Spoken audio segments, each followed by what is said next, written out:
Flo, Zadell, and Thyssen, the three psychiatrists who had examined Troy Phelan only weeks earlier and had presented the unified opinion, both on video and later in long affidavits, that he was of sound mind, were fired.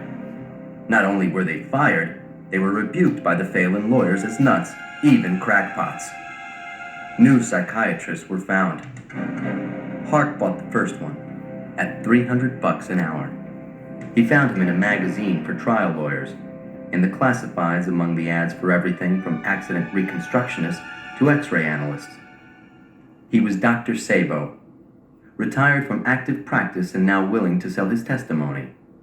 One brief look at the behavior of Mr. Phelan, and he ventured the preliminary opinion that he clearly lacked testamentary capacity. Jumping from a window was not the act of a clear and lucid mind, and leaving an $11 billion fortune to an unknown heir was evidence of a deeply disturbed person.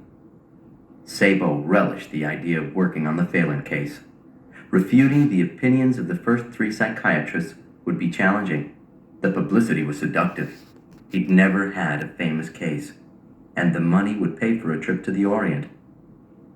All of the Phelan lawyers were scrambling to undo the testimony of Flo, Zadell, and Thyssen. The only way to discredit them was to find new experts with new opinions.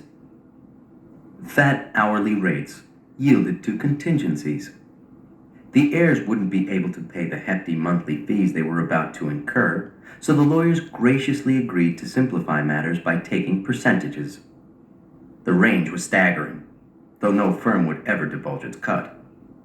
Hark wanted 40%, but Rex berated him for his greediness. They finally agreed on 25%. Grit squeezed 30% out of Mary Ross Phelan Jackman. The clear victor was Wally Bright, the street fighter who insisted on an even deal with Libigale and Spike. He would get half of their settlement.